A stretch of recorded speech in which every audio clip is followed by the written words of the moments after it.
Mąstantis asmuo yra svarbu, bet veiklos pasaulyje svarbią vietą užima ir organizacijos, kurios turėtų padėti realizuoti asmens pamąstytas galimybes. Praktikoje žinome sėkmingas ir mažiau sėkmingas organizacijas. Mokslininkai ir praktikai ieško organizacijos sėkmės veiksnių. Čia aš noriu pažvelgti į mąstymą, kaip į organizacijos sėkmės veiksnį. Mano atramos tašku bus Ned Herman visuminio proto metodologija. Tad apie mąstančias organizacijas, arba dar tiksliau, visuminio proto organizacijas.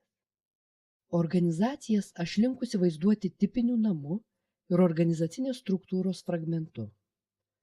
Kadangi čia man aktualus mąstymas, tai kiekviena figūra čia reiškia labiau unikalų žmogų, o ne bevardę poziciją.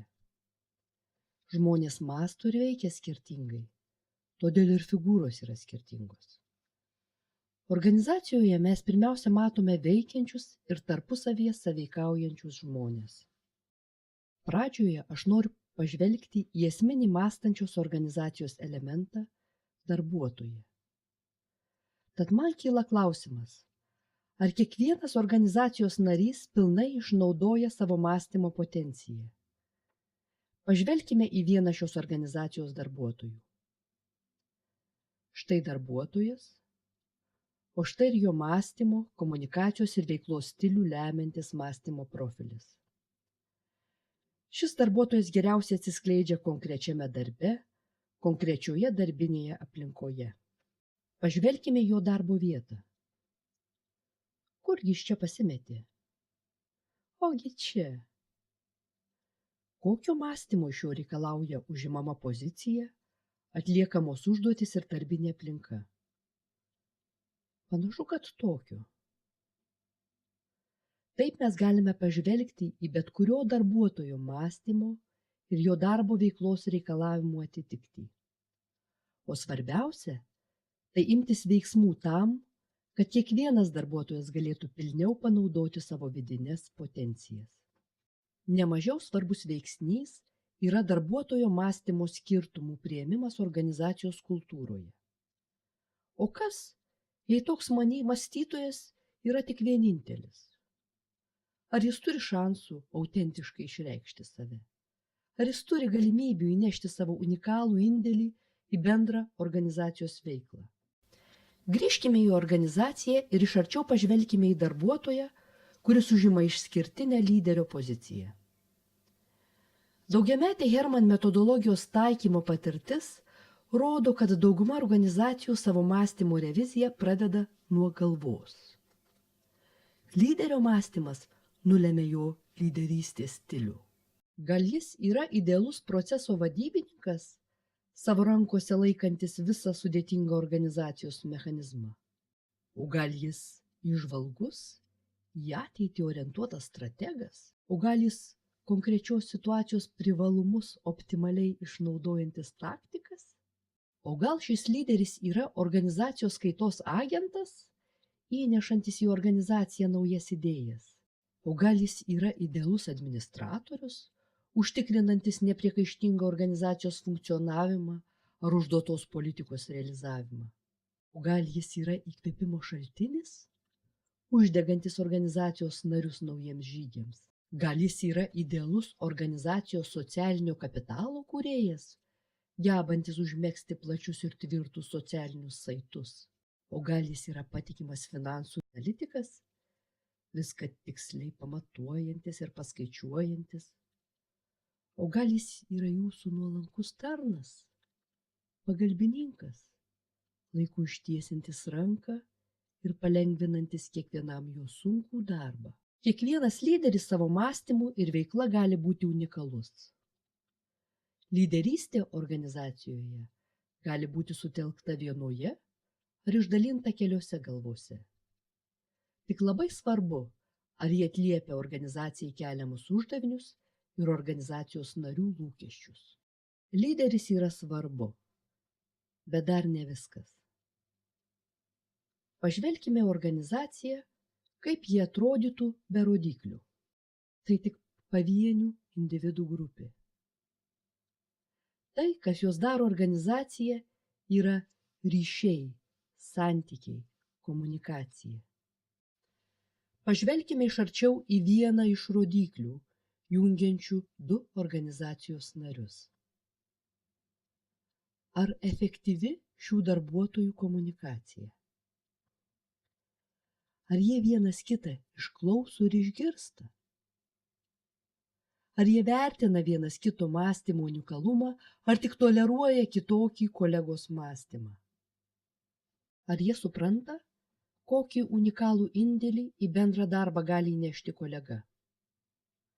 Ar savo veiksmais jie padeda kolegai geriau save išreikšti?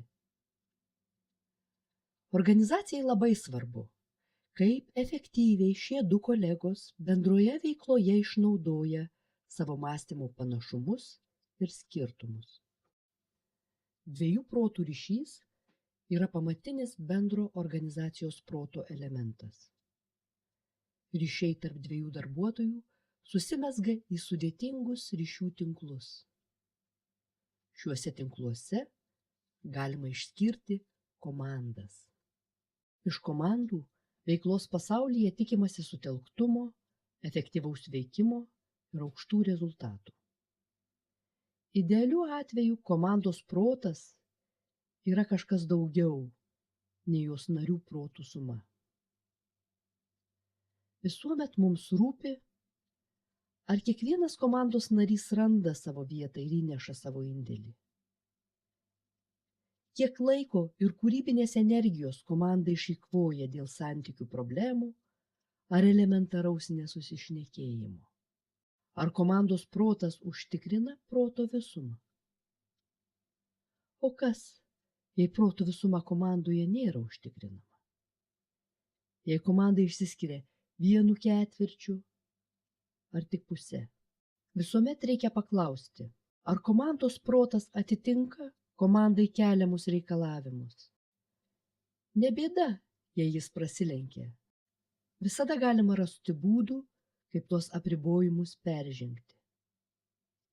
Vienas jų – naujų mąstymo įrankių įvaldymas.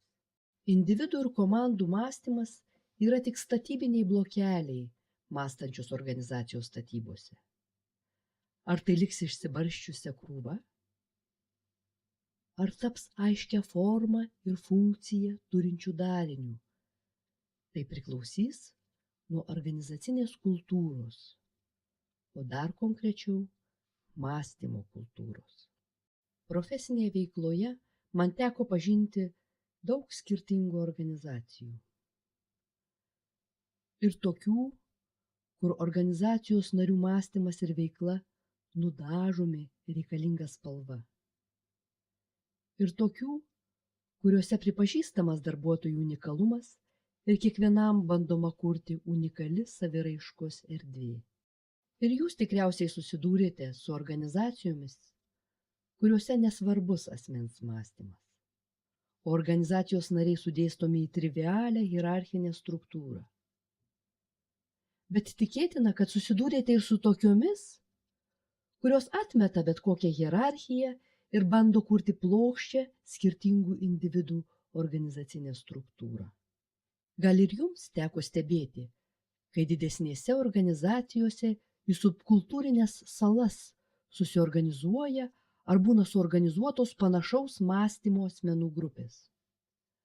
O gal teko matyti ar net patirti, kaip organizacijų harmoningos veiklos būsenos kartu ieško skirtingų mąstytojų grupė. Vienose organizacijose skirtingai mąstančius darbuotojus į darnią visumą apjungia stipri asmenybė. O kitose šis vienijantis faktorius yra bendra vizija, misijos suvokimas arba aiškus tikslas. Yra organizacijų, kurios skirtingai mąstantiems žmonėms suteikia veiklos autonomiją. Tuo tarpu kitose organizacijose ieškoma galimybių, kaip į bendrą veiklą apjungti unikalius skirtingų darbuotojų indėlius. Organizacijos mąstymo kultūra – tai kaip iš kartos į kartą perduodamas genetinis kodas, užkoduojantis protinių išteklių apjungimo ir panaudojimo principus. Yra skirtingų organizacijų, skirtingų ir reikia. Kiekviena turi savo paskirtį, kiekviena yra geriau arba prasčiau prisitaikiusi išlikti šiuolaikinėse sąlygose. Svarbu tik sykis nuo sykių savęs paklausti, ar mano organizacijos mąstymo kultūra neriboja sėkmingai veiklai ir bent išlikimui būtino protinių išteklių panaudojimo? Ar galiu aš savo organizaciją pavadinti visuminio proto organizacija? O situaciją visuomet galima pagerinti. Tuos, kam įdomi kitų organizacijų patirtis, kviečiu susipažinti su Ned Herman visuminio proto metodologijos panaudojimo atvejais. O tuos, kas nori diskutuoti konkrečios organizacijos mąstymo kultūros plėtros galimybės, kviečiu kreiptis į mane tiesiogiai.